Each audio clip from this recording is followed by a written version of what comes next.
and do it without any centralized exchange.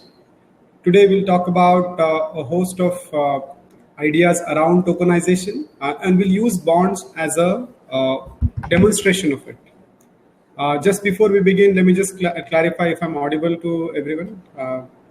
If someone can just type it in the chat box, that's okay. Super. So we'll look at 2-3 aspects of the project today. One is the blockchain itself, or some basics of it, if you will. Secondly, we'll look at how tokenization helps democratize investments. Then we'll look at a government bond that we tokenized recently as a specific example. And then we'll go on to seeing how it is live. Like, how do you actually do it in a, like today, tomorrow, like immediately what is doable in this context. So let's begin with that background. So over the last 15 years, I've been trying to advise various investors in various capacities. And routinely, I have come across this problem, which is that the current investing infrastructure is stacked against small investors. What I mean by that is, think of these 3 individuals are listed here: Abhimanyu, Dr. Chevre, Asmita. Abhimanyu is a young professional with ₹1 lakh to invest and has high risk appetite, right? I mean, typical of his age. But at ₹1 lakh, he can only invest in mutual funds. There's not really a big access to real estate, InvITs, REITs, structured notes, anything really. The other end of the spectrum is Dr. Chevre, who has very low risk appetite, wants stable income, has 40-odd lakh rupees as his retirement corpus. But the only access he has is to fixed deposits and debt mutual funds. And given the tax optimization of those, he's supposed to hold them for 3 years plus, but he wants stable income. So he is looking to buy some bonds, but the universe of bonds that he can access is very small because he can only access the usual 10,000 rupee face value bonds or 1 lakh rupee face value bonds at most. Otherwise, he'll be forced to hold just 3 or 4 bonds at 40 lakh. Because 10 lakh is a typical face value for most bonds. He doesn't even have access to typical government securities because those are accessible at 1 crore or even 5 crores in some cases. More importantly, even if he's low on risk appetite, he does want to do some other yield assets, which could be interesting given his income needs, such as, say, venture debt or pass-through certificates of loan pools. But again, access is a challenge. And even if he buys them, selling them is actually equally hard.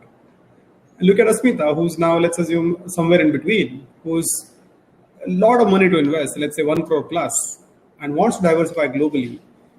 Now, LRS is an open path for a lot of these investors, but the process is super complex. I mean, people have been trying to simplify it, and there are a few startups which have done a good job of it, but for an average investor, it is still a little bit of a hassle. It's not as easy as just saying, okay, let me just start today, and by the afternoon, I already invested what I had to invest. There's also the matter of tax collected at source, TCS, which applies to LRS. And so it's added hassle to track it then and to set it off against some other taxable income. So lots of constraints of that sort. And lastly, there's not enough clarity on which ETFs to buy, which stocks to buy. So I've summarized these as 3 problems: limited access, poor advice, and low liquidity, low or no liquidity. Now, we're not going to solve all these problems using blockchain, but we can go a long way. And that's what we are studying next, which is a public blockchain can solve some of these problems, many, if not all.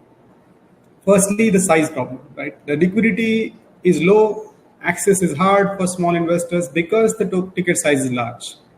Now, ticket size can be brought lower by the issuers themselves, but that is obviously waiting for them to act. Second way to bring down the ticket size is to actually tokenize assets. So we can actually create very small size tokens from off-chain assets. Off-chain asset meaning stocks, bonds, real estate, anything of that sort. And you can create ease of access. Even for large investors, right, who have tens of crores of rupees to invest, this still is useful because they can sell partially. So think of it this way. Just because stocks are available at 100 rupees, 1,000 rupees, it doesn't mean that people don't invest crores of rupees in that. People do. And it helps to have a stock designated at a face value of 100 rupees or 500 rupees, because if I have, say, 50 lakhs of a stock and I want to just take some profits, say 5% of it, then that amount is just 2.5 lakh. And it would be useful then to have a face value which is very small, so that doesn't become a challenge. With bonds, it's constantly a challenge. And real estate also, which is probably a topic for another webinar. We're going to do that next, but similar challenge. If I have a property in, say, Hyderabad, which is worth 50 lakhs when I bought it, and now it's become 85 lakhs, I have only a choice of selling it fully or selling it not at all. I can't say, let me take out some profits. I can do that very easily in Nifty ETFs because I can easily sell 1%, 2%, 5% of it as I wish. So partial sale is also important for efficient portfolio management. Second part, which is slightly more nuanced, may sound futuristic, but it's going to be here in the next 2-3 years, which is decentralized exchange and P2P transactions. The beauty of cryptocurrencies, while they are very volatile, is that their transactions can be P2P. There is no one SEC or SEBI authorized exchange which is allowed to do it and nobody else is supposed to touch it. There are benefits of having regulations constrained exchanges, as we've seen the MCX case. But at the same time, it keeps some degree of democratization away because it again restricts everything to become larger, and larger investors are better off, or generally less worse off because of these constraints. Small investors again get deterred away because of these constraints. In a P2P transaction, there is no exchange. So you don't have counterparty risk, firstly. Secondly, you don't have an intermediary layer to pay. So that simplifies life significantly. And some of the people commenting on my post on LinkedIn, for example, mentioned that immediate settlement is a big deal, and if we can make it happen, it will be useful. Short answer is it is immediate settlement in blockchain. It could be 30 minutes in a large public blockchain. Some of the lighter ones can actually make it happen in a minute. On our own blockchain, which is Neural, it's a few seconds. But nevertheless, it's not T+2. So that's a major difference. Now, ownership record on chain is a very important point, which wasn't very apparent till recent, let's just say, malfeasance or fraud at one of the major depository participants. We saw in India itself that somebody used the demat holdings of customers for their own ends.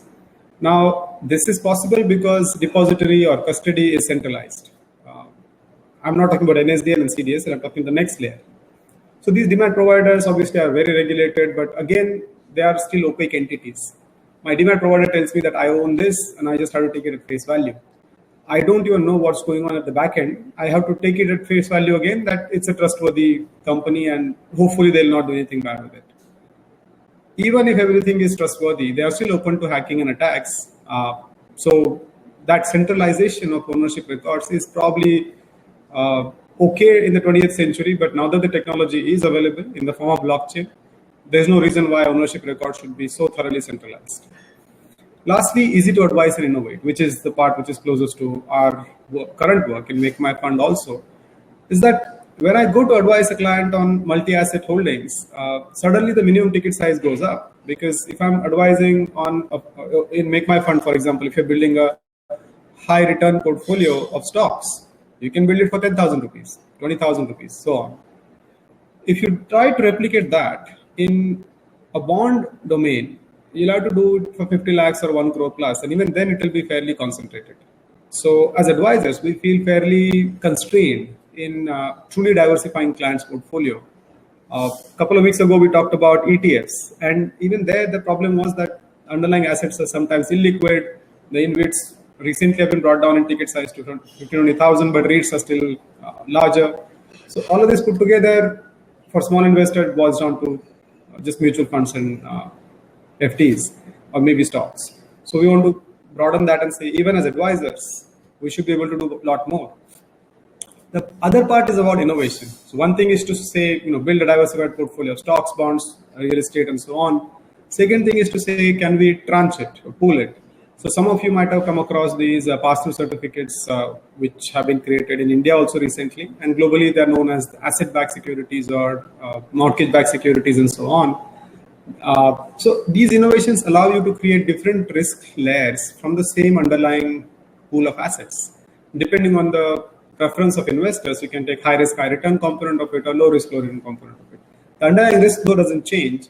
So you're able to tranche it and satisfy two different investor needs from the same underlying pool of assets. Likewise, linking. We still don't have weather derivatives in India, but I'm sure the farmers can actually use it. So anyway, those innovations are much easier to do on-chain than purely in a centralized exchange manner.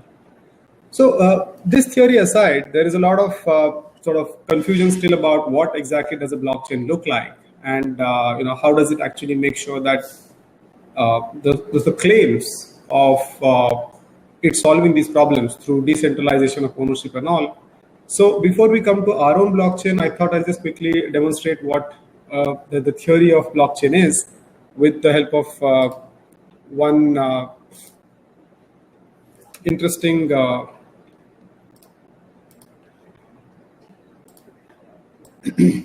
example on the web, so it's probably easier to appreciate that. So let me share my screen with that. Yeah, it's here. So what we have here is essentially the idea of blockchain building blocks, right? So what does a blockchain include is a set of these blocks which have information about transactions. And in our case, it could be transaction, ownership, wallet creation, anything. Later on in the presentation, you will see how Neural itself is structured as a blockchain. But this is to give you a sense of what does it mean to create a block, right? So let's say we're creating a block number 125. Ignore this number for now. Let's say we have some data, transaction 1, A pays to B, 23 tokens. Transaction 2 is C pays to A, 95 tokens of anything, right? Token 1, token 2, as it may be. So there is some data. So a block has a header of this number and nonce. Nonce is number used only once, and data is this. Now this hash is, I'll explain that in a second, is a unique signature of this combination. This block number, this nonce, which is 0 currently, and this data. These three put together through this algorithm called SHA-256, Secure Hashing Algorithm 256, created by National Security Agency of USA and others after that, creates this hash, which is unique, and it's always at the same length. That's the beauty of it. And you can create this hash using this anywhere in the world. You don't have to have just this algorithm. This algorithm is constant, publicly available, and anybody can run it. So anybody can check that given this data, this is the hash. But the reverse is not possible. You can't take the hash and calculate the data. You could write 100 transactions here. You can write only one, or you can leave it blank. It will still create a hash of some length. It will keep varying. As you can see, if I press a space, it changes. The hash is not similar for similar messages. It can be dramatically different if I just add a full stop, remove a space, remove an S, add an S. It keeps changing. This bottom hash keeps changing dramatically. Now the process of mining for a blockchain is to make sure that this whole thing is not haphazard, and it's actually verifiable by someone else saying, okay, this has been included in the block. These two transactions are genuinely included in this block number 125. That's where this non comes in. Now, if you see nonce is 0, you have this hash 1B88 something. If I make it 1, it changes E35. If I make it 109, it is CB93. Question is, the process of mining is that the first 4 digits here, letters here, show up to be 0000. That's the process of mining. So the algorithms at the back end will keep on running this. We can keep doing this manually, but the algorithms are obviously smarter to do that much faster than us. So if I do mining here, essentially it creates the hash, which is 0000, followed by a lot of other things. So I got this nonce 42172. Now this is, as you can see, the block is turned green. This is now one block. And in a blockchain, then what happens is you have a chain of these blocks. So what happens is your first block was this. You had some transactions in it, say TX1 or TX2, etc., etc. Your hash is obviously not matching here, so you mine it. You get some hash, you get, so this is Genesis block, so all zeros, but the previous hash is 0. You see this hash is now created. Now this block will have its own transactions, TX3, TX6, etc., etc. Now it includes this previous block, box hash. Like you see this 0000C44, this is 0000C44. This hash is still not made 4 zeros because it's yet to be mined. But if I mine it, then this hash includes the signature of all of this, which is the block number, the nonce, this data, and the previous block hash. So, and so on and so forth. So I can keep doing this for subsequent blocks also. Crucial point is, I can't go ahead and change this transaction now and say, okay, I think I should get not 120 rupees for this, I should get 120,000 rupees for it. So I'm going to change this transaction. The moment you do that, everything becomes red because these hashes are all gone for a toss. As you can see, nothing is 4 times 0 anymore. But I restore it, it is same.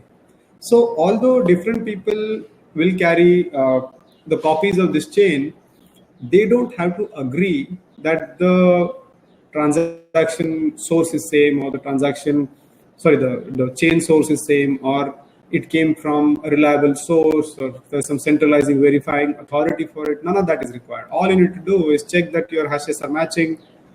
This hash matches the previous hash, and each hash has this 4 zeros at the beginning, and you have essentially a valid chain. So these transactions in that sense become immutable.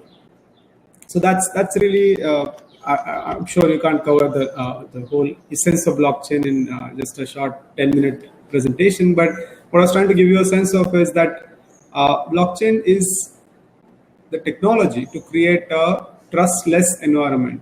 What I mean by trustless is not lack of trust, but no need of trust. That's the point. So when we give our money to a bank or to a depository participant, we're essentially saying, I trust you, keep my money safe or keep my bonds safe. With blockchain, you don't have to trust anyone. That's why it is trustless. Because these algorithms are publicly available, they are verifiable by anyone, and these processes are irreversible. So once I create a hash and include a block in the blockchain, it just becomes impossible to change the history. So nobody can go ahead and change my holdings. My holdings can become immutable. Everybody, without there being a central authority, NSDL or anybody else, I have a public record of my ownership, which nobody can challenge. And that's not just my claim, but everybody's on the same page, so long as they're using the same chain. So this is the technology at the heart of most of the blockchain work. Obviously, the actual blockchain work has evolved a fair bit. So now it's a lot more complex than this. There are lots of Merkle trees and hashing processes and all that. But the basic idea is still the same, that you collect a set of transactions, pull them in, and mine a block, move on. So before I go to this, let me pause here and I'll check if there are any questions. So please feel free to type in your questions in the chat box even through the presentation. We will keep on taking questions throughout. We'll also have Q&A at the end, but feel free to type your questions as we speak. So I was studying blockchain independently from a distance for last 2-3 years, and we were evaluating whether this makes sense for us, whether crypto is a good investment asset class, and so on. But what struck us a lot more as we brainstormed more and more about it was that blockchain being limited to cryptocurrencies is probably underutilization of that grand technology. It's a very powerful technology. It's a revolutionary technology, really. So why shouldn't we implement this in domains beyond currency? Currency is fine for people who care about it. Maybe it's a good idea, but there is a lot more to it. And so we could tokenize so many things. And we kept reading reports where people talked about supply chain utilization and so on and so forth. But what struck us the most, being in the domain of advisory that we are in, is that we should tokenize bonds, real estate assets like stocks, mutual funds, ETFs, and everything else, so that we can figure out how we can implement this in an actual use case. Great. So let's look at the questions here. Okay. Atul's question is blockchain regulated by any regulator in India? Short answer is no. There are two parts to this, so that to avoid confusion, I'll clarify that there is blockchain and there is a subset of it which is cryptocurrencies. Cryptocurrency regulations are likely to come around maybe hopefully this session of the parliament, maybe next one. Supreme Court has clarified that cryptocurrency holding is legal in India. RBI has its own caveats around trying to avoid non-KYC approaches. So That aside, though, blockchain itself doesn't have a regulator either. And even if cryptocurrencies get banned in India, that doesn't say anything about the blockchain technology per se. Ashik's question is, if it can't be edited, then how can clients edit the order? Clients can't edit the order once it is sent. So just like today, if I create an order for the exchange to put on NSE, I get the last confirmation that, okay, is this order confirmed? If I say yes now, then that goes to the exchange. It becomes immutable. So in the similar way, if a client has created an order and confirmed it, then it is immutable. But if the client has not signed it and confirmed it, then it remains changeable. So it's not yet part of the blockchain. Harry's question is, how would custody will work if we let GSEC is involved? I'll come to that question next. So let me answer that in the subsequent slide. We are talking today about GSECs in particular as well. An actual thing. Varun, you're not seeing an audio. Well, unfortunately, I think rest of them have an audio, so don't know how to. You may want to try and join in again. Abhishek's question is, our platform based on POC or POW? Ours is currently a permission blockchain, but our plan is to be in proof of stake, not proof of work. We think proof of work is environmentally very damaging, and it leaves too much control in the hands of big miners and big mining pools. So we want to be in proof of stake. Ashik's question is normal MF holding people can also take loans? How will they pledge those units created by blockchain? That's a very important question, and I'm going to talk about that next as well. Short answer is this.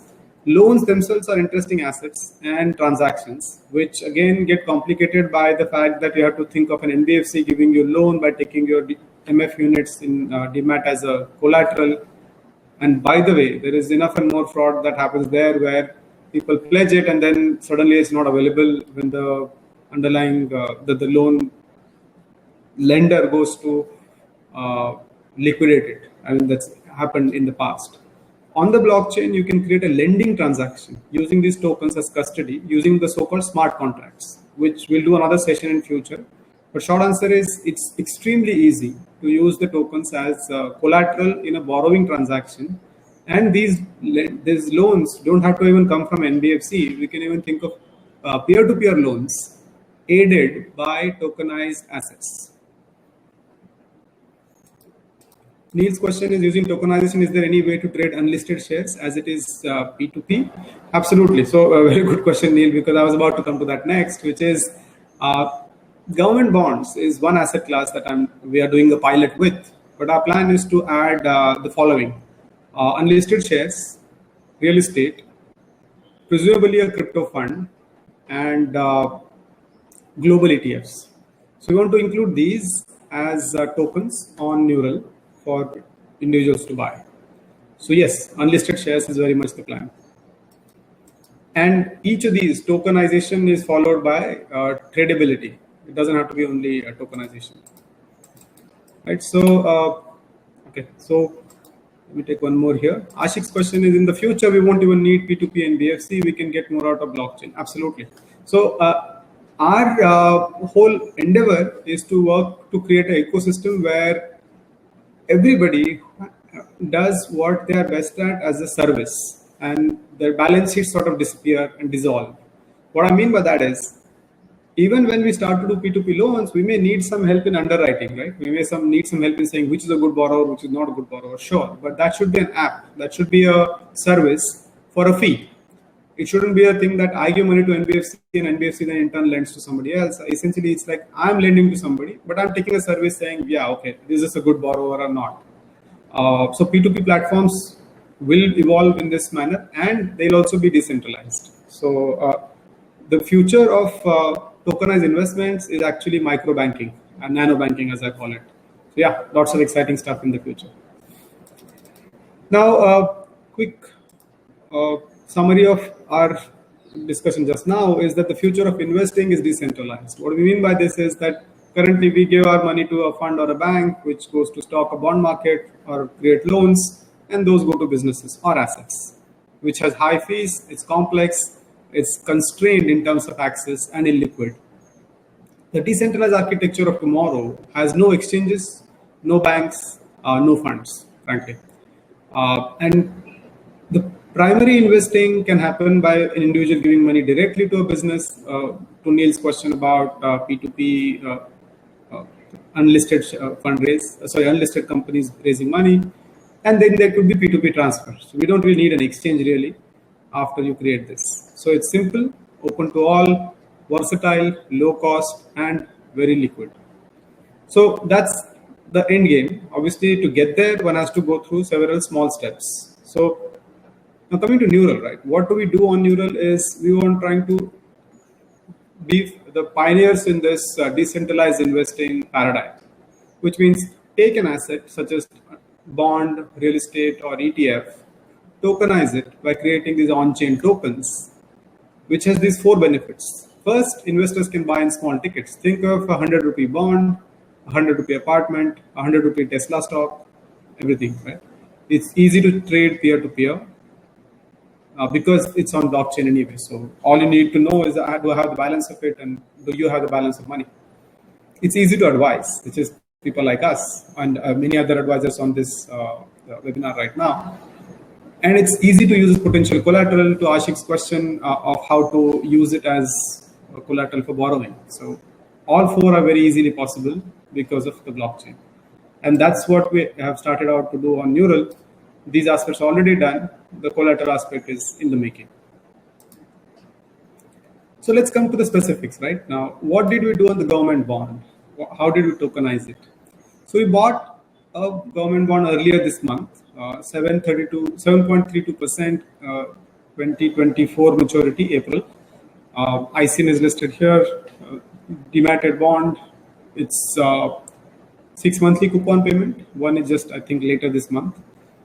And this bond then, once purchased in one of our sister concerns, we transferred the beneficial interest of this bond, not the bond itself, beneficial interest alone, through a proper legally drafted document, which this picture is of an actual document, stamped with suitable amount, through a well-studied, enforceable document of this sort. So this is a crucial point, which is, people ask me when I first talked to them about this, they said, why not just use Ethereum or whatever other blockchains there, which are pretty versatile and they allow tokenization. NFTs have been, growing left, right, and center. The difference is that we want to be KYC compliant. We want to be fully regulatorily clear. So none of the investors who are not supposed to hold a certain asset should be able to hold it on Neural, firstly. Secondly, we want to make sure that there is clear knowledge of who the investor is for the owner of the seller of the bond or token, as the case may be. So it's the regulatory aspect is just very, very hard to implement on Ethereum or any other blockchain for that matter. All these blockchains actually come from the background of the somewhat anarchic belief that governments are bad and fiat currencies are dangerous. So let's create our own cryptocurrencies. I have no philosophical debate with that. Maybe I do, but that's for another time. But heart of the matter is that they actually don't like regulation. And if you are dealing in stocks, bonds, properties, and so on, you can't escape regulation. So we don't want to be in that gray zone where a regulator can simply shut us down by saying this is illegal. So whatever we do, we want to make sure that our tokenization process is precise, it's within the law of the land, and it is KYC compliant. So for that reason, our chain, a tokenization document, which I don't know whether you can see it on the third one, which is when we create. So firstly, we get this legal document done, which is precise. Secondly, this tokenization done, which is on the back of this beneficial interest transfer, includes the hash of this document. As I showed the hashing process earlier, you can hash not just text, but even documents, full documents, like PDF files and so on. So this PDF files hash is actually included here in this so-called legal doc hash, so that anybody can verify tomorrow if there's a dispute that you refer to a document in this chain. So the whole document doesn't remain on chain, but its hash does. Tomorrow we can say that, look, take this document, hash it yourself, and see that this is the same document you're referring to here. So all the terms that are referred to in this document apply to this token. This is not just a new non-fungible token created out of thin air by ASCII saying, okay, this is a bond, please buy this. This is precise. Secondly, the last page of this document has an annexure which talks about the blockchain on which the tokenized version of this bond will be listed or added. And that talks about the genesis block of this blockchain. So it's very precisely known that it's actually not duplicable. It talks about the specific block number in which this transaction is going to be included. And it talks about the token number and so on and so forth. So it's two-way fungibility. That this legal document already talks about the blockchain version of the token. The blockchain token refers to the legal document explicitly in a verifiable manner, not through a trusted third party, but through algorithms, which don't have to rely on a centralized authority, which is the whole point of blockchain. So we created this through tokenization, which is one of the various transactions allowed in a blockchain, which, by the way, again, it's very hard to do on Ethereum or Bitcoin blockchain. That creating a token as a special transaction, it's a unique transaction in a neural blockchain. Wallet creation, token creation, and unilateral transaction, bilateral transactions. So 4 current transactions there. There'll be more in future, like lending and collateral creation and all that. But right now, these 4. So once this is created, this is a user can simply buy it. This is actually a real transaction. When somebody bought a token for 110 rupees, and this link will just take you to that just in a second. This transaction looks slightly different from the token creation transaction because this one has 2 legs. The sender 1, sender 2, which is again a problem with public blockchains like Ethereum and Bitcoin, that they're unilateral. On Ethereum, you can just send tokens to someone. That's it. You can't say take these and give those. That is done off chain. That is done by exchanges and all. But the chain doesn't record that. The chain records unilateral transaction. A paid B X. That's all. What did B give A for in return? Was it an asset? Was it a service? Was it just charity? None of that is recorded on chain. So we wanted 2-leg transactions, which is why we created our own. So this is an example of a 2-leg transaction, which is listed here. You can, all of this is in public domain. I'll share some links at the end. You can verify it at your end also. So this is a process of tokenizing a government bond. At the end of this, we essentially had government bonds as tokens. So I'll pause here for questions, if any. Then we can sort of quickly walk through this. Okay. Now, when I kept saying we want to be completely compliant, this is the part about that, which is wallets on typical blockchains like so Ethereum and so on don't really care about wallet creation. They assume that you have a wallet. The wallet creation itself is left to wallet managers like Coinbase and others, which is fine for a non-regulated transaction like Ethereum and Bitcoin. But if you're regulated transactions in bonds and stocks and others, you need to have KYC compliant wallets. So as I'll demonstrate in a short while, the wallet addition on the neural blockchain is a specific process verified by us and our team. Token addition similarly can't just be done. So NFT you can list on Ethereum today with no constraints. You can simply create your own NFT and sell it to anybody. And you could be sincere about it, or you can be scamming somebody. There is no way to check. The blockchain itself doesn't, the Ethereum blockchain itself doesn't confirm that or reject it.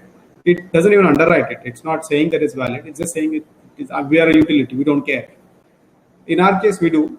So all tokens that are there on Neural are valid tokens with underlying assets confirmed to exist, and it's compliant with the law of the land. That's important. That's a very crucial part of our work. So let's take Jimit's question here. Will interest increase in value? Yes, it is. So just like a simple bond, it will keep changing every day. So we've done it clean price. So now if you buy it today, it is 106 rupees because we essentially assume the record date is passed. So interest will be now accrued to the old holders.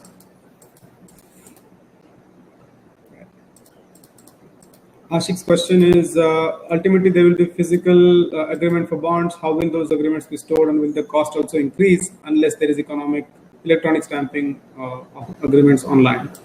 We are evaluating. So this one we wanted to do as a pilot, so we didn't bother with the electronic stamping. But the government is already moving in that direction, so we will be stamping it in future electronically. But to be clear, tokenization is a one-time process. It's like primary issuance, right? After that, it is buying and selling of tokens is not a stamped process. So the buying and selling is P2P and immediate. Only the first creation, that's what we had stamp duty paid, because to make it legally valid, you have to pay some stamp duty. So the physical documents are stored currently, but in future it will be electronic only. So that part is also off chain. What amount are we tokenizing? This being a pilot, we did only about 5 odd lakhs.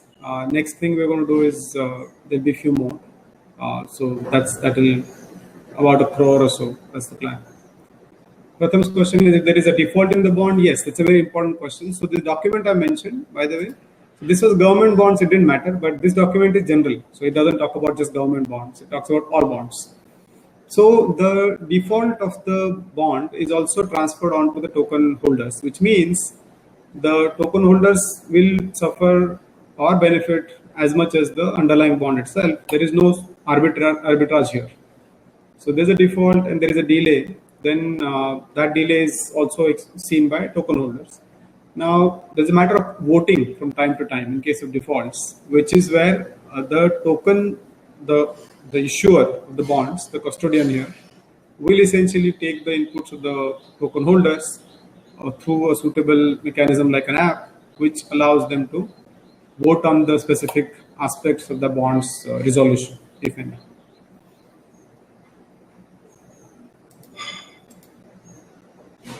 Indrajit's question is, are the bonds being downsold to investors with a spread? Currently, we aren't trying to make money on the spread, so it's zero. But we are looking to have, so the idea here is to, for us to be neural as the infrastructure. And we want a lot of people to create their own tokens on the chain, right? Through the appropriate protocols followed and legal documents being adhered to. But we don't want to be the only tokenizing entity. We want to be the infrastructure provider. So if someone else comes about and says, look, I want to tokenize my bonds, but these bonds and sell them down, but I want to make a spread, your call. Like how you want to price the tokens. If the takers actually don't mind it, so be it. Atul's question is, in simple terms, when you tokenize, is it creation of units from the underlying assets like MF? Sort of. So it's good that you brought up this question, Atul, because there's an element here of difference between tokenizing an existing asset and creating a new asset directly on chain. So that's probably for a different time, that sort of discussion. But in a nutshell, it is about saying that if you're tokenizing an existing asset, you need to take it in a DMAT, like we did. But if you're issuing a new unit, let's say of an AIF or an ETF, and the issuer wants to do it on chain, on Neural, they can do it. And then in that case, there is no custody required separately. It's just simply like the token is the representative of the underlying unit. The token is the unit itself. It's not just representing the unit. It is the unit. So yeah, that's really the direction we want to go in going forward. So we will in future do bond issuance on chain also, in which case there will not be a custodian in the picture. These two legs will disappear. This creating a token on the blockchain will be the issuance of the bond also. So they'll sort of coincide. So how's the interest payout in the bond distributed? So there are two ways to do it. Currently, we are currently following a simple approach of just how the underlying bonds are paying interest. Will simply pay it out to the bank accounts of the holders of the tokens. Is there a one-to-one parity? Is Pratham's question. In real-world cash flows and token? Yes, there is. So the agreement that mentions here gives a leeway of 7 days, but otherwise it's precise. So essentially you get a certain amount, and in proportion that the tokens are held by people, it's owned by them. That's the idea. This is very similar to what you would see in a PTC, for example. When the bond, the PTC is created by the trust gets some money, and then it sort of gives it out to the PTC holders in the proportion in which they hold it. Similarly, here the tokenizing entity gets the money, pays it out in the proportion in which the bonds are held. Commingling risk will exist in case there is default in one of them, but our preference is to keep each agreement non-overlapping with others. So this is not a lending transaction, this is an actual beneficial interest transaction. So the custodian is not the legal owner of the asset anymore, it's only a registered owner. So in that sense, even is bankruptcy remote? The custodian can go bankrupt, and yet the token holders will continue to have the economic benefit of the underlying asset. The agreement is proper enough to display that. Manju's question is cost associated with Neural. This is our blockchain. Who promotes Neural? Neural is our own blockchain. So ASCII is the current owner of Neural. We want to increase participation in it from others and sort of have others to create their own tokens, buy and sell it. So we don't want to be the only marketplace, the only tokenizer, only custodian. We want to be the infrastructure, which is Neural itself. Harry's question is, can someone act as a market maker? Yes. So we definitely want third-party market makers, third-party token creators, third-party custodians, KYC keepers. All of that is completely welcome on the chain. Yash's question is, right now, are we testing it or have we launched our services? We have launched our services. So let's quickly take a break and go there.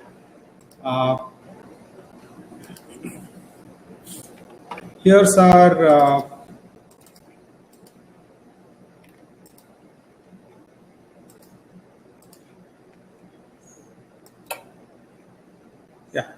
So I'm just walking through the actual demonstration of Make My Funds. So currently the bonds which are what we are showing, the government bond we just talked about is available here. Make My Fund, as you can see, this 732. Government of India 2024 price per token is 106.1. 4,900 units are still available. If you double click on it, you see some descriptions. See the ISIN, so you can double check the details offline also with RBI website and all. Currently, rating issuer is displayed here. In future, we'll have non-government bonds also, so the rating will matter. Now, if I want to buy this, currently I can't buy it because I'm not logged in.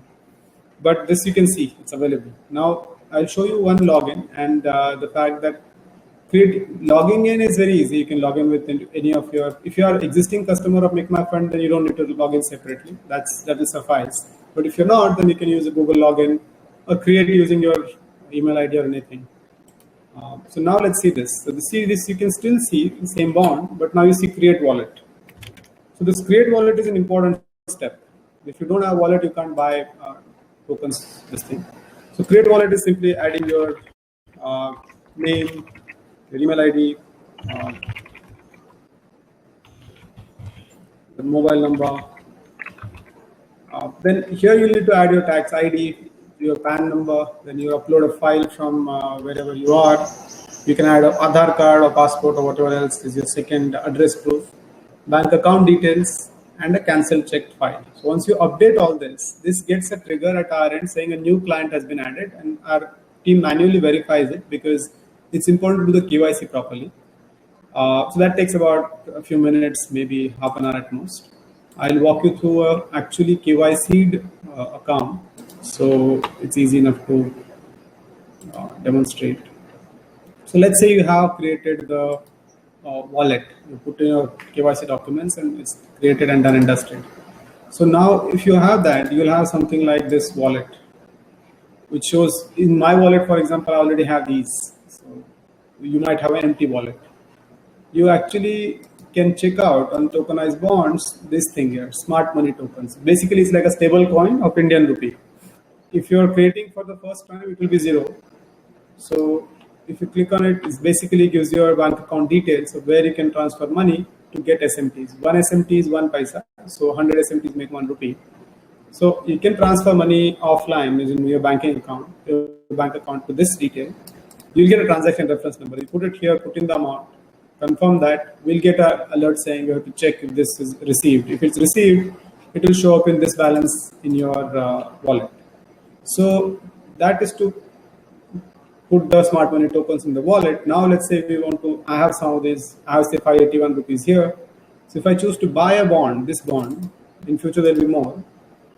So let's say I want to buy 3 bonds, which is 380, 18.3 rupees or 318.30 smart money tokens. Now you see how long it takes to actually do this transaction, right? I've saved it and I have bought it. It's done. And this might seem simple, but it's actually not, because it's happened at the back end on the chain. So this specific transaction, for example, second, this is a transaction ID on chain. The success and the verification also done, because this is SMT already was there. I had 3 units earlier, now I have 6. What this amount? That's it. So it took literally that amount of time to check it. Now let's say it's available on chain. You can download the chain right here and see it. So I'll stop sharing this and share that. So on chain, I can verify that it's actually indeed included. Yeah. So this will be slightly cumbersome to see, but this is just still, this is a precise chain, so that's why it's a little cumbersome. But you look at the last transaction here, right? This transaction here right now. So this is a 65th block at this time window, 7:47, which is now, this is GMT. Now the transaction here is with this code. You can see this code also there on the website. Type 4 is the bilateral transaction, INR transaction. Now, asset code 2 is smart money tokens, asset code 4 is the bond.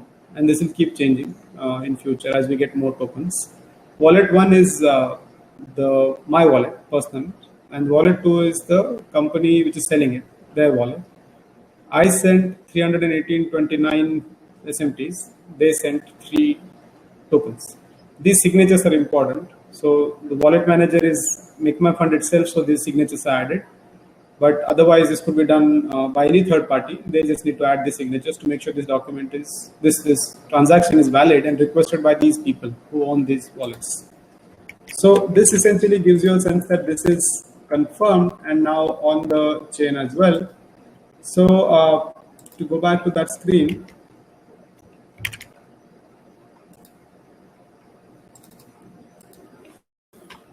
yeah, so this is what we are seeing. So this transaction is what we just saw, right? And so this is done on MakeMyFund, but this is not the only place you can do it. But let me just first show you sell, and then this is for buying.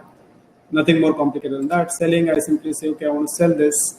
I have 6 of them, so I can sell 2.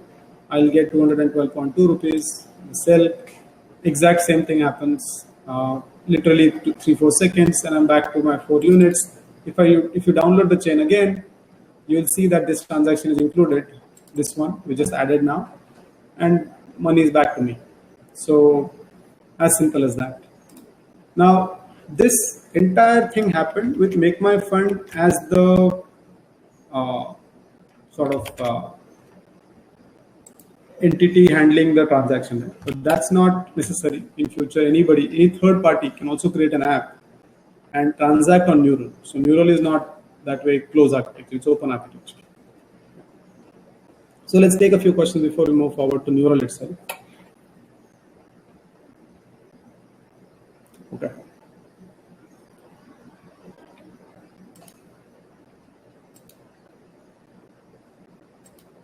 Right. So Chandan's question is why centralized blockchain like Neural over public blockchain like Ethereum, Matic, BSC, where reliability blockchain is not a concern. So I mentioned this, maybe you're joined a bit later, but 3 problems. One, KYC is a problem. Ethereum, it's hard to enforce KYC. I don't know who I'm selling to. I mean, it could be anyone. It could be a terrorist. It could be a non-compliant real owner. Let's say some bond is not allowed to be bought by NRIs or foreign residents. I could be selling it to a foreign resident. So I don't really want to do that. So if you're handling cryptocurrencies, there are no regulations, so it's fine. You can sell it to anyone. Or you can buy from anyone, worse still. But in stocks, bonds, properties, and other real assets, you can't be that cavalier. So that's one problem. Second, tokenization framework is very weak. So the technology of tokenization framework is enviable. It's really good. I quite like it. ERC20, ER271, all those are very nice. It's all inside crypto world. Off-chain, you can be doing anything. You can be scamming people, and yet you can issue a very legitimate ERC20 token. And that worried me a bit.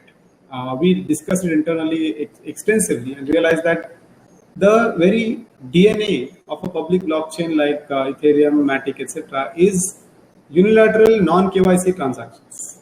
They can do KYC at the exchange level. WazirX will take 100 documents from you, sure, but the chain doesn't recognize it. Plus, when you're buying from, you really don't know who you're buying from. That's the chain is neutral to them.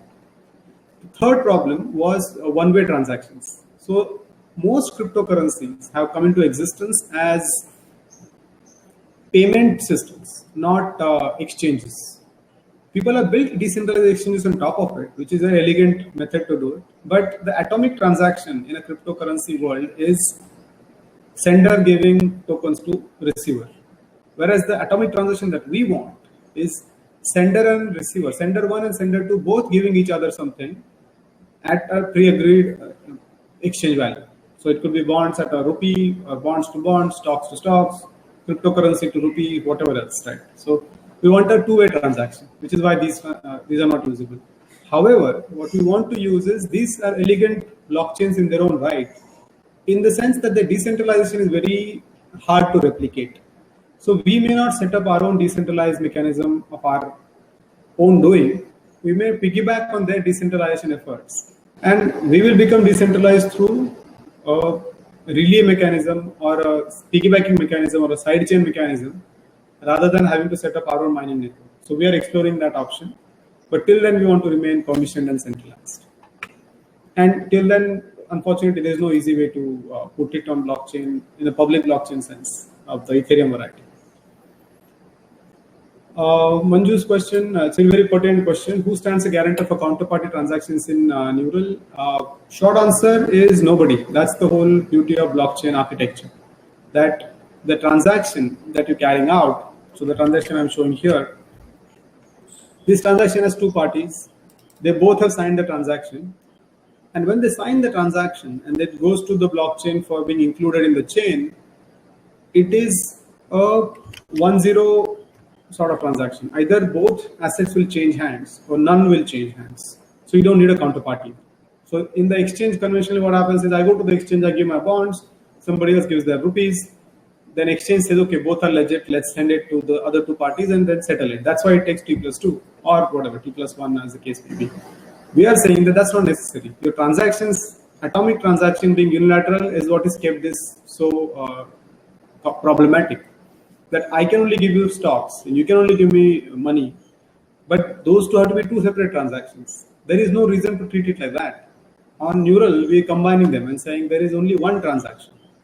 These are not two transactions as a part of an exchange. This is a single transaction which either goes through or doesn't. So there is no case in which only half the transaction happens, where bonds are gone but money has not, or vice versa. So either you have both happen or none happen. In each case, you don't need a counterparty anymore. Chandan's question is ERC20 tokens on Ethereum. Yes, we did study them extensively with this intent. But the linkage between ERC and government bond is just from faith. I just have to assume that this ERC represents the bond. There is no legal document to back that up. And even if I create it, because I'm free to create it, Ethereum doesn't say you can't create it. There is no way for the chain to record it and enforce it. Anybody using the chain. So it becomes fairly long drawn and roundabout. This is also a philosophical point. So the conventional crypto participants or enthusiasts have been saying it is that we shouldn't rely on government in any form. So I've seen extreme versions of this where people said that the moment you put any legal structure in the mix, the purity of the crypto world is violated. I mean, that's what some extremists say, the extreme enthusiasts of Bitcoin. So they just distrust everything related to government, right? Fiat currency, law, courts, everything. If you have that strong a distrust of government, then you cannot ever go off-chain at all. You have to do everything on-chain. And so our aspiration is to bring off-chain assets like stocks, bonds, and properties on-chain, and that can't be done in a non-government or governmentless manner. So that's really where the ERC20 falls short. Ashik's question is, can the entity buying the bond and tokenizing it sell the original bond, or is it locked once tokenized? So that's a very important question, right? Because this is a constant struggle for us to prove. So how do you avoid double tokenization? So as an entity, I can tokenize, I can buy some bond, tokenize it, sell the tokens, get the money, and create some more tokens again on that. It's like using the same asset for two loans as a collateral.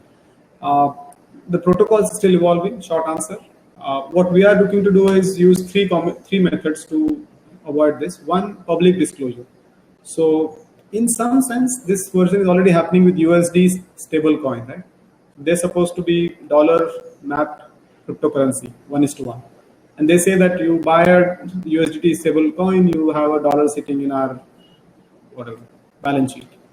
And it is fairly opaque, so nobody really knows, but it's still a several $billion market cap. So one thing is to keep it super transparent. So we want to disclose our demat holdings in a public domain and say, here's what we hold, here's the tokens which are outstanding against that. So anybody can verify it. They don't have to even log into anything. So transparency. And so every other token creator has to have the same level of transparency, saying this specific demat account I've created for this tokenization, its contents are always public.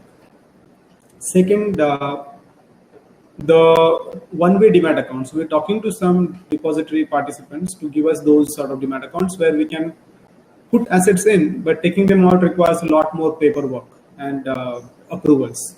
So we want the DP participants to recognize the tokenization process. If they do that, then that becomes very simple. They'll simply say that you can't sell this because this is tokenized. Third is pledging. So we want to essentially pledge the underlying bonds to a trusted third party if at all somebody really likes a big name. So that gives people an additional comfort that the bonds are not just tokenized, they're also pledged. So presumably you can't sell them effectively. In future, though, we also expect a sort of, what can I call it, decentralized tokenization. So think of it this way. Currently, we are all relying on this over-centralized architecture where some big third party has to always step in to give me comfort. But tokenizing can also be done in small groups of people. So let's say me and my family, cousins, extended family, 100 of us come together and say, look, let's buy these few assets. And we take different parts of it and tokenize that amongst ourselves. So not to be used by any third party, just for ourselves, right? So that's an example of decentralized tokenization. We want to promote that also in future, which is that people can use it for small, close groups of users. So who trust each other anyway. And so this is just a way of facilitating it. So that's an additional possibility. Harry's question is, where can I see prices and verify? I specified the ISIN, as in the ISIN is also there on chain. So you can verify that this ISIN's price in open market is so and so. So that's easy enough to check. You can even get it from your brokers if you like. Yash's question is, so you created a product on bonds based on concept of crypto purchasing, crypto assets, let's call it. Purchasing, sale, ownership, transactions, all of that. But crypto asset from non-crypto general asset. That's the transformation we're trying to make. The reason to do that is the crypto assets are very versatile. It's very easy to use, move around, buy, sell, collateralize, lots of things you can do with it. Whereas the real asset is constrained in its form. So the more you tokenize it, the easier it is to buy and sell and own. So that's really the aspiration. This question is order book. Actually currently this is so illiquid that there is no order book. So it's basically we as a market maker. In future, we will have a marketplace which will have the order book. So you can then verify what's happening on the tokens independent of the underlying bonds. Atul's question is, do you provide API of Make My Fund? We're open to providing API of Make My Fund, absolutely. Currently, we do have API of Neural. So I'll just quickly show you that. So those of you who have not seen Neural site, this is the basic intro site. That's easy. What you can do here is try out the chain yourself, which is the transactions I showed you. They don't need to be there. You can create your own wallet. You can create your own transfer. You can create your own token also, and download the chain, download the state, so on and so forth. The documentation for this Neural API is also here. So we have very detailed documentation for the APIs for the blockchain, which is right here. So if you as a developer want to explore it, feel free to get this. So not a problem at all. The Make My Fund APIs are currently not public, but we're happy to explore that 1:1. So please write to me. I'll be happy to. I'm typing in my ID here. You can reach out to me. You can write connect@ascii.in as well for either of these questions.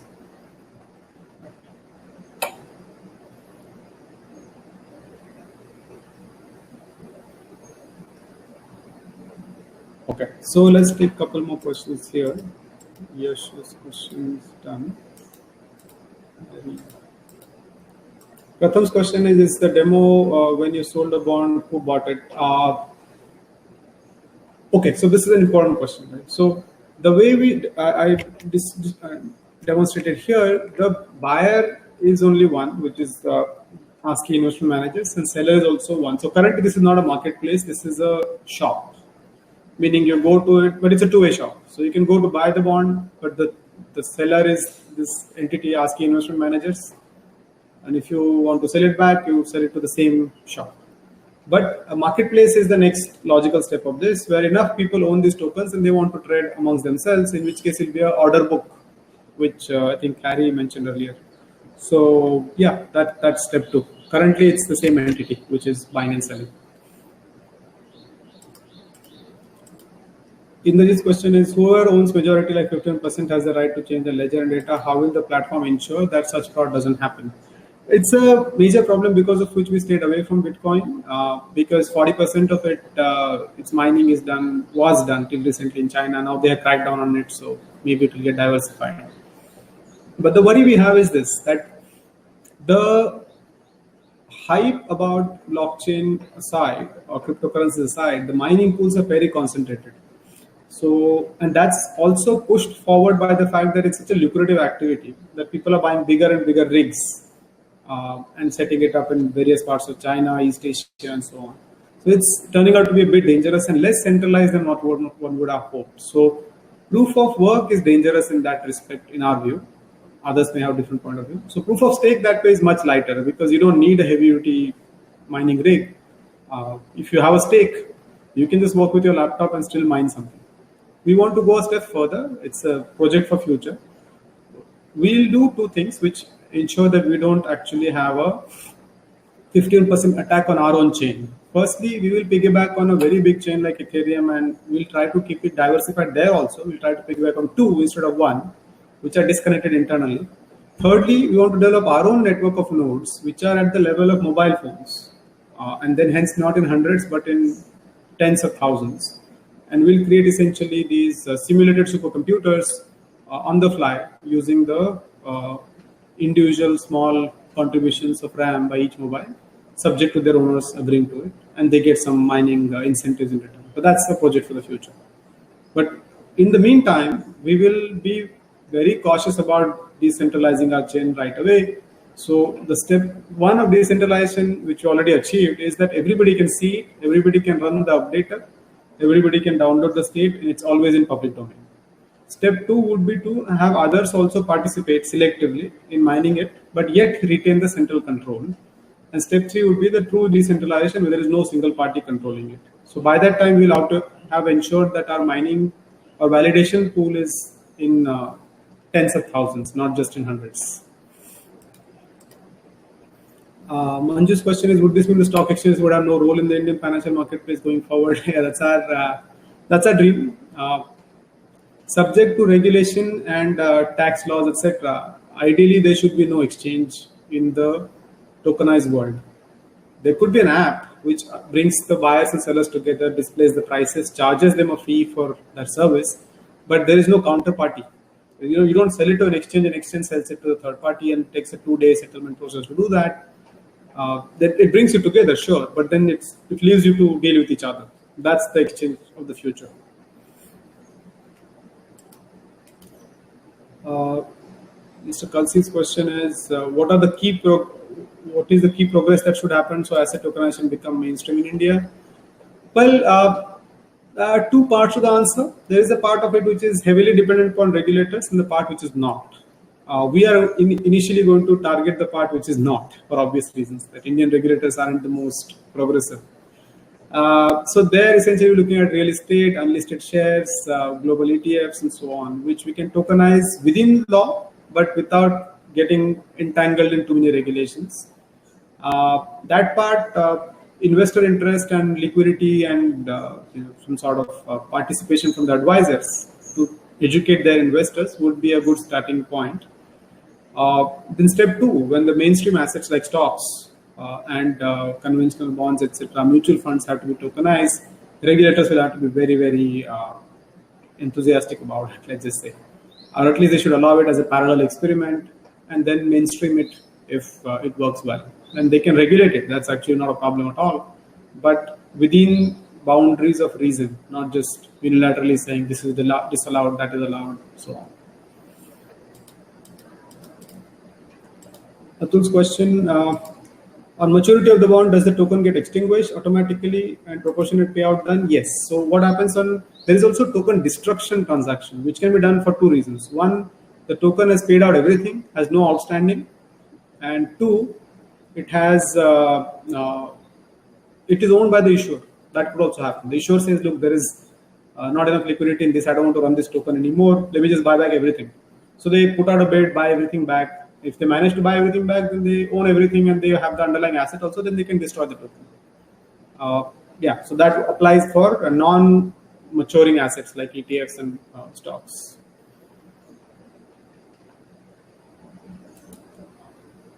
Ashik's question is, I've heard Bitcoin mining, etc. creates environmental problem. Yes, it does. So extending that to blockchain, it can do the same. It can, which is why the difference comes in. So if you do proof of work, the mining that I showed,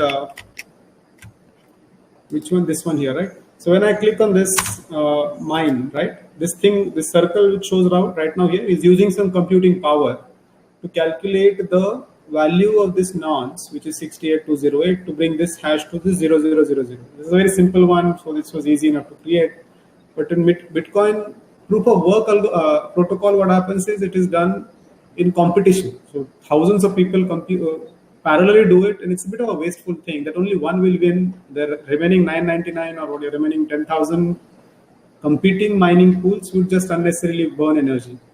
That's why proof of stake is a much superior protocol, which will allow mining to be done on randomly selected basis, but only by one or two parties, not by thousands. So the energy consumption comes down. So Ethereum is already moving to that. We are by design proof of stake right from beginning. So our energy consumption is fairly light.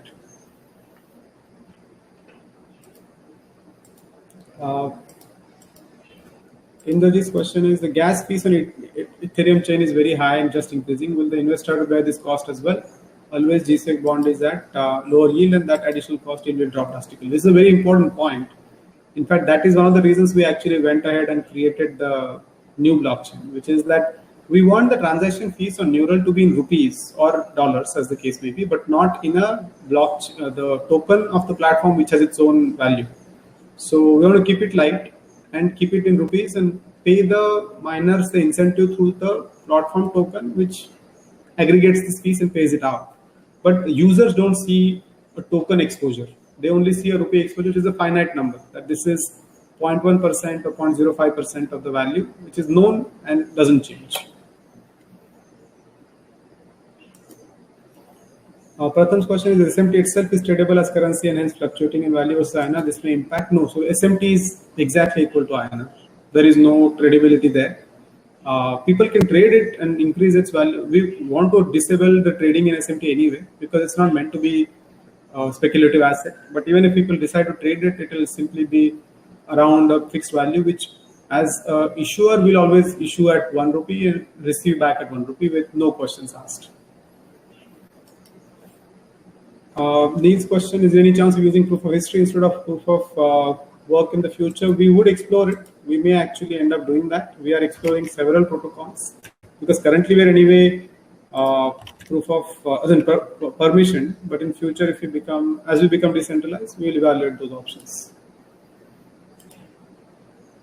So coming back to the presentation briefly, the transaction lifecycle we saw, creation of the transaction, signing, validation, inclusion in block. And this is the plan in the future. We're creating a bunch of new tokens, as I mentioned earlier also, unlisted shares, crypto fund for people who don't want to trade in individual cryptocurrencies, residential properties, Tesla, Apple, other US stocks, global ETFs, so on. This is an interesting slide, which is what I started out with, saying our aspiration is to create a wallet, to create a holding portfolio, investment portfolio for investor of this nature. So the variety of assets should be as diverse as this. Toyota stocks, some hedge fund, some property, some yield assets, some ETF, some bond, and so on. All of this for what? 2.5 lakh rupees. So that's the beauty of being able to tokenize assets, that you can actually create a much richer, diverse portfolio with just as little as couple of lakh rupees. And that's really what we want to do in the aspiration to democratize investments. Currently, this can only be done if you have like 100 crore rupees or 50 crore rupees. We want to bring it down to the level of 1 lakh, 2 lakh rupees also.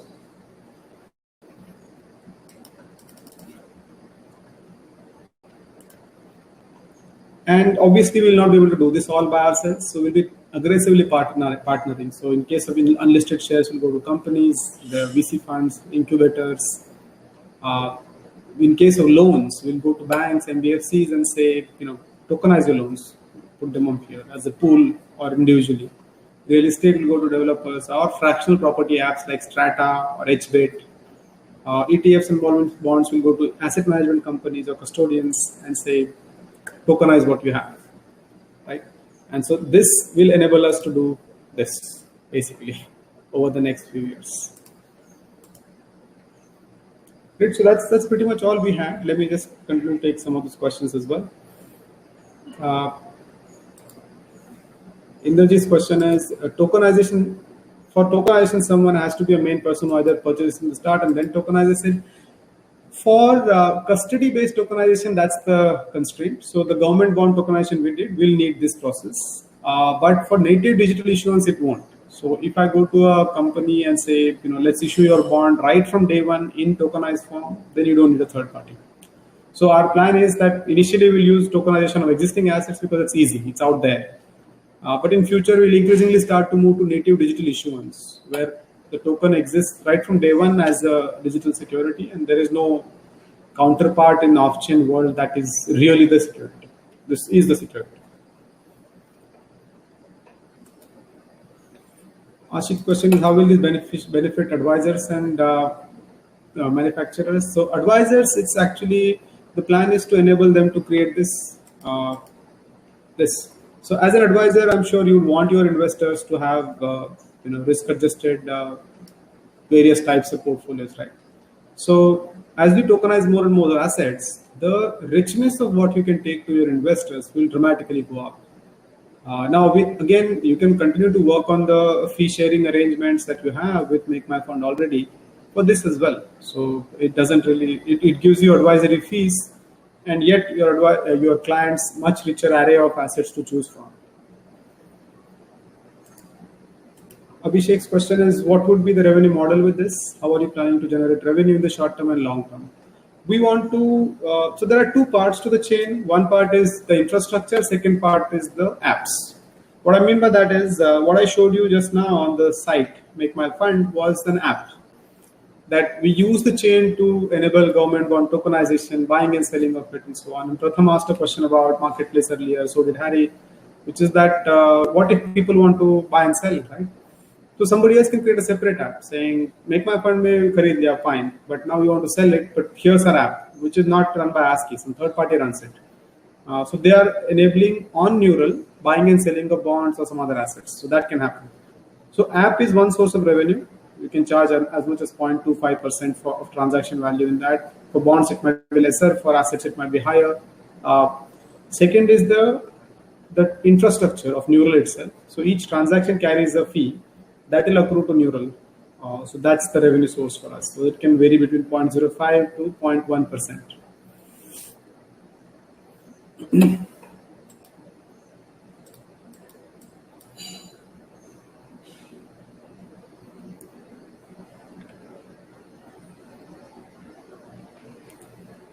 Nikhil's question is, who would and how to ensure the tokens get returns basis the true ratio of their tokens? So the token issuance we want to keep most of this very transparent and public domain. So if some token exists, we want to know that this token's demat is this, and this is the cash flow, the underlying asset. And so, yeah, that's one obvious way to ensure that what happens to the asset is represented in the token cash flows. That's the primary measure of this. Secondly, if the asset has both on-chain and off-chain existence, that's very easy to verify, because in off-chain you got paid some interest on a bond, but token didn't pay, then that's easy problem. If the whole asset is entirely on-chain, then one has to refer to the underlying legal agreement, which is the job of the custodian, which is why one will pay them some service fee, but that's what they do to ensure the payments are on track.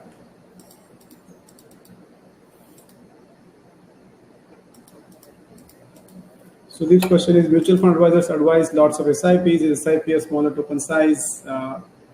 Hence, MFDs will benefit from smaller token size and will be able to build AUM. Yes, absolutely. So currently what we run into a challenge with on SIP front is that people have 10,000 rupees to invest. Now, what can you tell them about ETFs and InvITs and REITs and all that, right? I mean, it just becomes a impossibility. So all you can do with 10,000 rupees is mutual funds.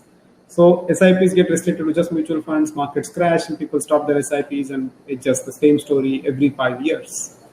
I've seen it so many times now. It's almost bothersome. So if you have tokenized assets, then you can say, fine, look, markets aren't too promising now. Let's buy global asset tokens, or let's buy hedge fund tokens, or ETF tokens, or global bond tokens, property tokens even, right? And markets start to go up again, you start to shift to equity. But all of that is happening within 10,000 rupees, because each token is 100 rupees, right? So you can actually buy 2,000 of a property each month, and 1,000 of crypto assets other month, cryptocurrencies other month, and government bonds of 3,500, and so on and so forth. So your AUM can keep building in a very diversified way, even while the individual ticket sizes are small. Abhishek's question is, anybody launched across the globe like this? If so, how's that experience? Just yesterday I saw, I'm trying to locate that link. If I can find it, I'll put it here. There was an interesting link on UK government itself trying to create land records on blockchain. So you can Google that. You might be able to get hold of that, which is digital assets. Then, so you first tokenize property. This is government of, the English government, the British government was doing this, piloting this. They'll tokenize the asset, and then some other company tokenizes part of it as securities, and then those are sold. So you can sell 10% of your house, let's say, or commercial property, not all of it. That's something they have demonstrated nicely. Couple of my juniors from IITB are also trying to do something in real estate tokenization in US. Somebody's trying to do something similar in bonds in Singapore. So yeah, some ideas are picking up around the world in this domain. BC group I haven't come across, but I'll check that.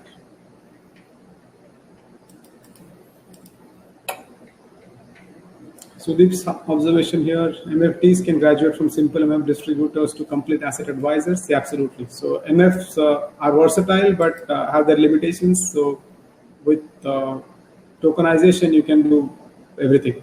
Assets like properties, unlisted shares, global assets, which were otherwise hard to get for you.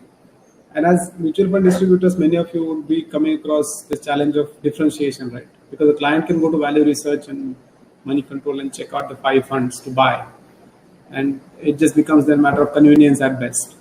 So with all these fintech apps coming in, that's a constant challenge. How do you differentiate? So this could be a very easy way to differentiate, saying I have advisory on 6 asset classes. So clearly mutual funds don't cover all of them, not more than 1 or 2. So that's one possibility as well. Great. So I think we've overshot our time a bit. So thanks everyone for joining in. If there are some last couple of questions, I'm happy to take those. Do check out makemyfund.in. Tokenized bonds are there to buy and sell. Do check out neural.net. That's still evolving, but it's operational. So you can build, you can check out various APIs in it, get a sense of how it works. If you are a product manufacturer who want to tokenize something, please do get in touch with us. Either of the two IDs I mentioned. If you are a fintech player, talk to us how we can simplify your transactions and so on. If you're an advisor, talk to us again about how we can improve the asset class reach for your customers. So thanks everyone for your wishes. Atul, Pratham, Sudeep, Abhishek, everyone. I will, thanks Ashik. I'll share the YouTube channel here. Let me just paste the link.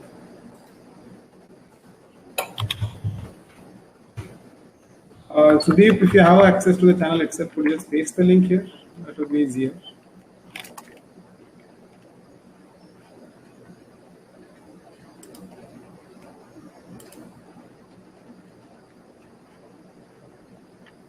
I'm just getting hold of the link. Yeah, I got the channel here.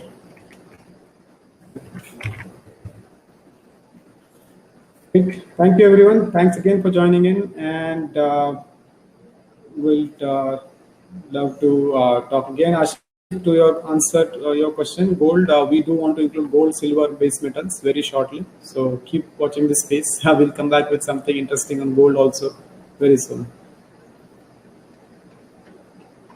Thanks, everyone. Thanks for joining in.